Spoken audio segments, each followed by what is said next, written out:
Too Dumb to Quit is the name of the book I thought I'd write about my life.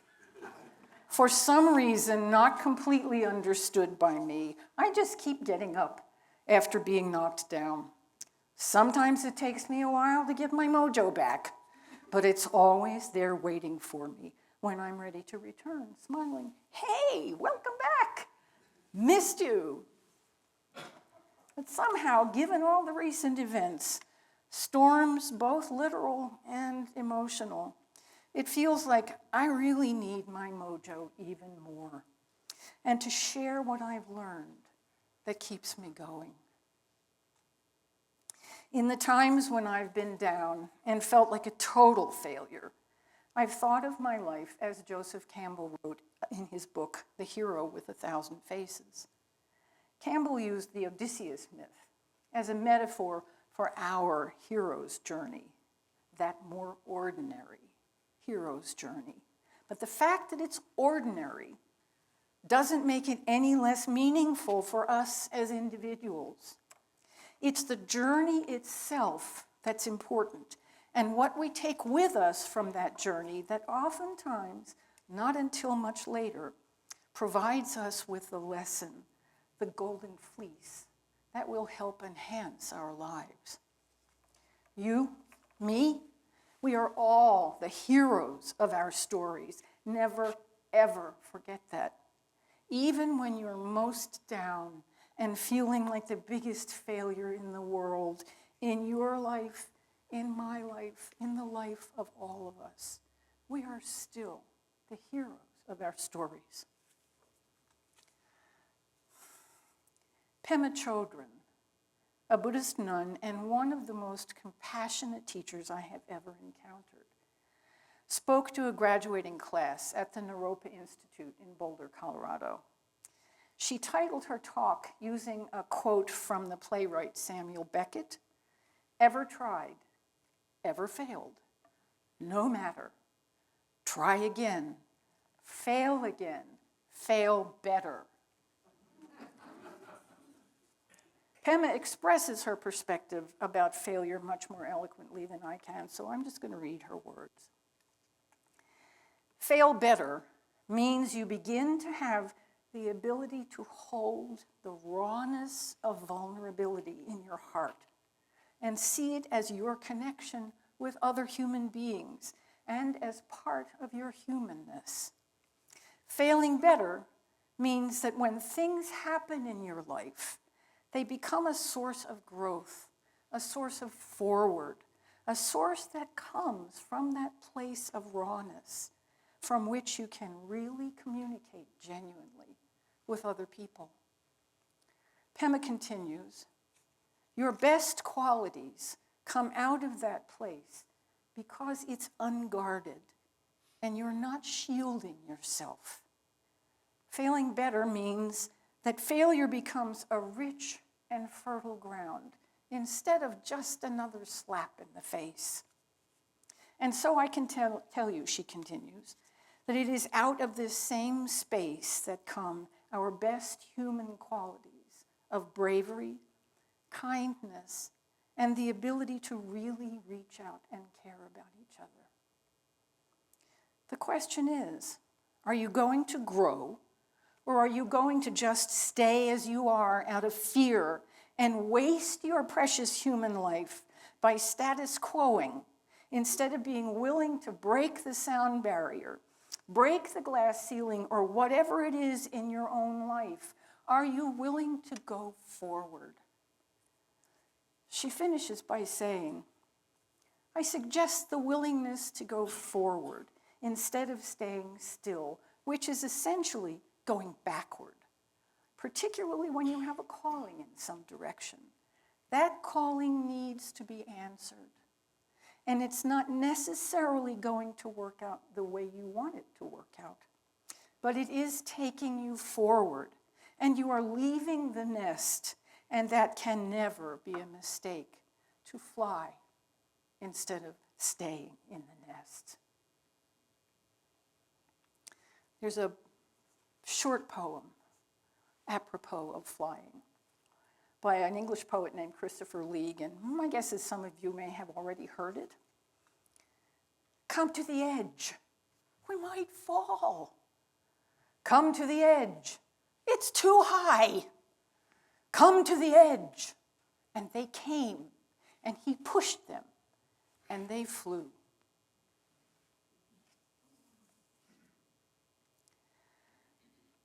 I left a comfortable life, a life in which I was given every financial opportunity and wanted for nothing financially, carefully protected in what felt like living in a bell jar, one of those clear glass jars, and alone much of the time. I was unchallenged in any way other than the challenge that came with living in a relationship that left me sad and lonely. Then one day I discovered a lump on my left breast, and I knew it was time to go. Standing at that edge, teetering, looking down at what seemed like way, way too far down, I stepped off.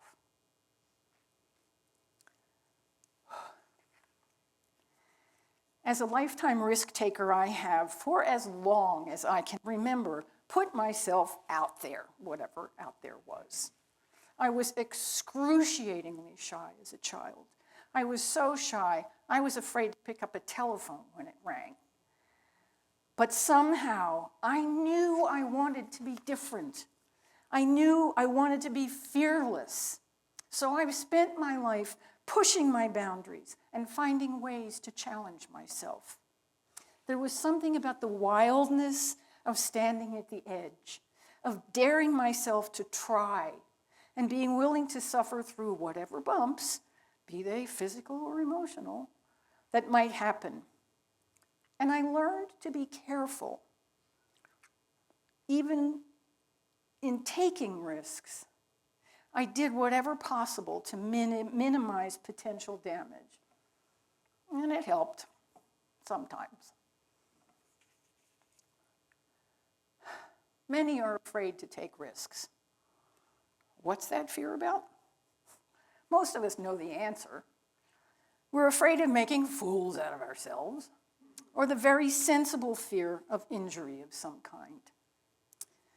Returning to Pema Chodron, fail better means you begin to have the ability to hold the rawness of vulnerability in your heart. I suggest finding that willingness to go forward instead of standing still, particularly when you have a calling in some direction. Pema didn't call it this, but I call it the willingness to dare, to try instead of being afraid, in spite of being afraid. I've had a private pilot's license since the late 70s, a time when only 11% of pilots were women. And believe me, that was interesting. I learned to fly a sport biplane and do aerobatics, roaring with laughter when I'd put the plane in a spin or looped it so I was upside down and gravity-free for just the briefest of moments before returning to level flight and upright. And that was fun. And years ago, on a trip to Aspen, I decided I wanted to learn how to paraglide, to fly without an airplane. I had often watched people in beautifully colored parachutes lifting off the side of Aspen Mountain in the western sun and was entranced by the idea of being one of them.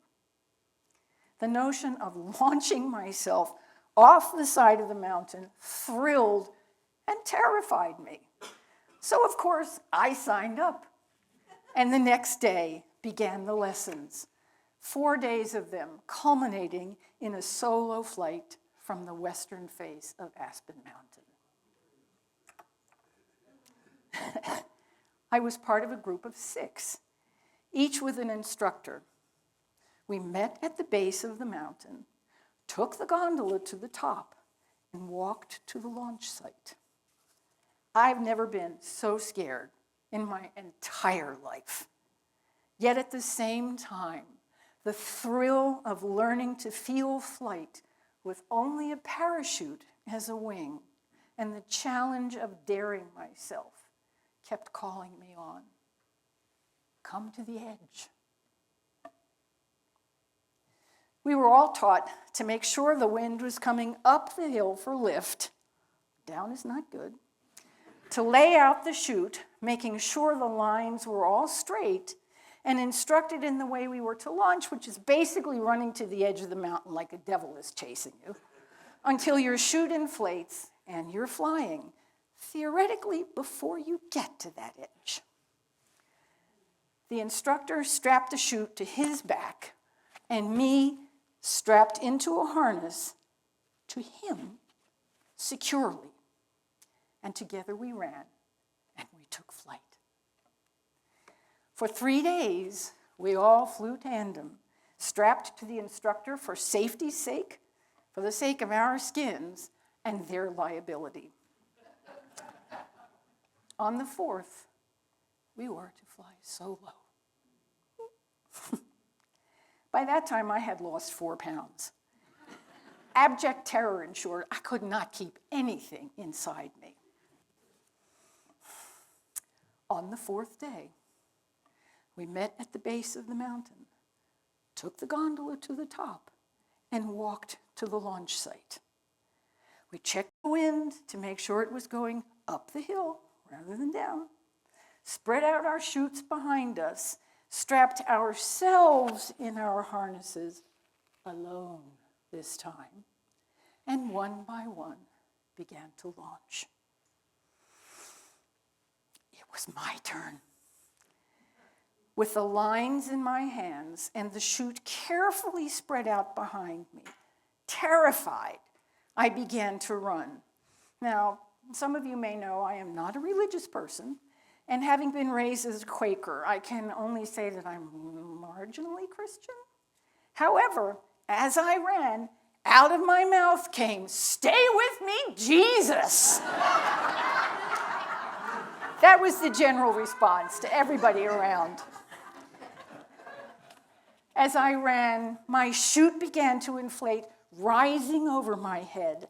I came to the edge of the mountain, and I cleared it, airborne, screaming with delight. I was flying.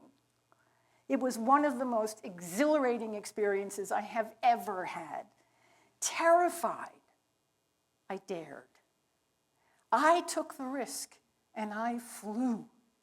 And on that day, I was one of those beautifully colored parachutes lifting off the side of Aspen Mountain in the late afternoon sun.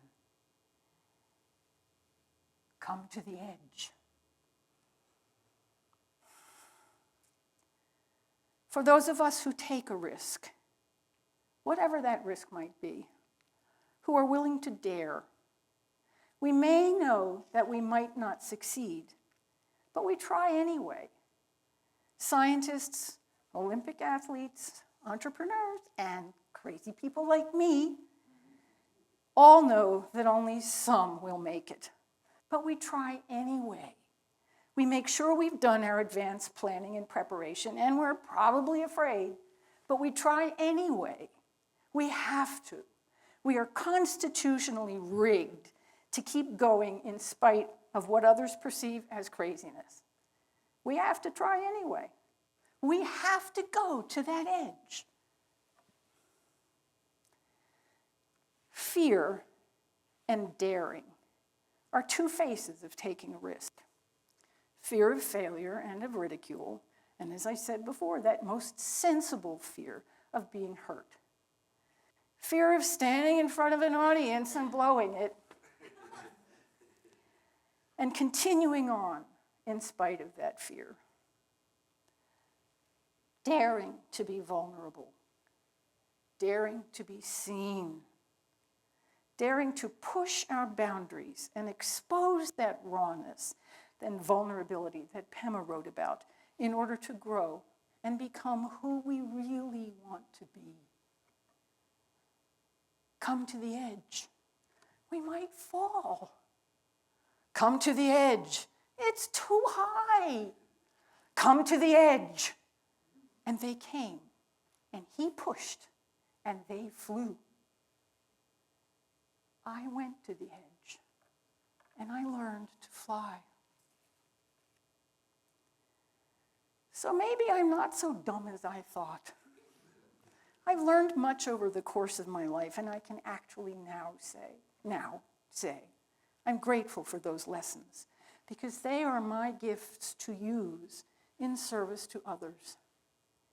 It is my belief that though I'm no longer young, it's not too late to continue to challenge myself, to dare, and to find whatever new edge may be calling. Maybe it's not a physically risky edge like paragliding off the side of Aspen Mountain. Maybe it's not financially risky like starting another business. Maybe this time it's an edge that means if I don't take flight, at least I won't fall too far. And maybe I won't fall at all.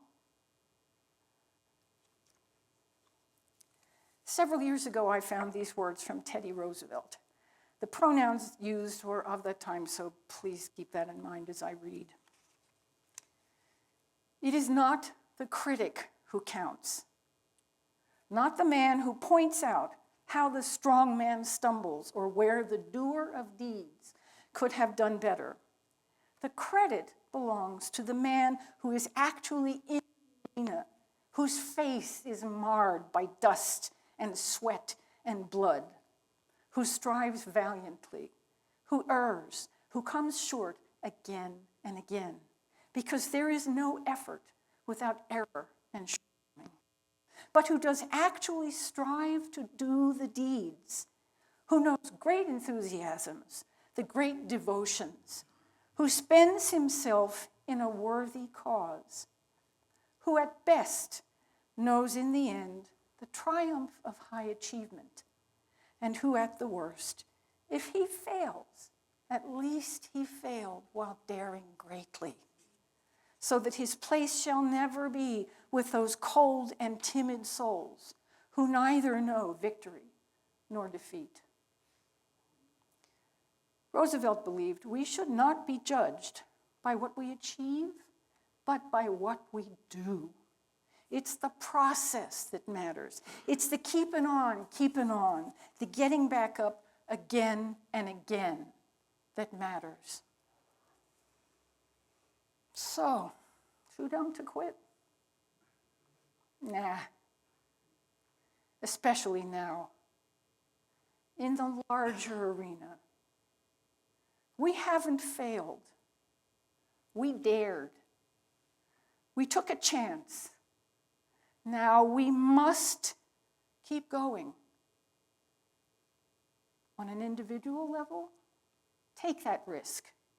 Climb that hill to the edge and find your wings, whatever they are and wherever they take you, be that in your own individual life or in the larger arena.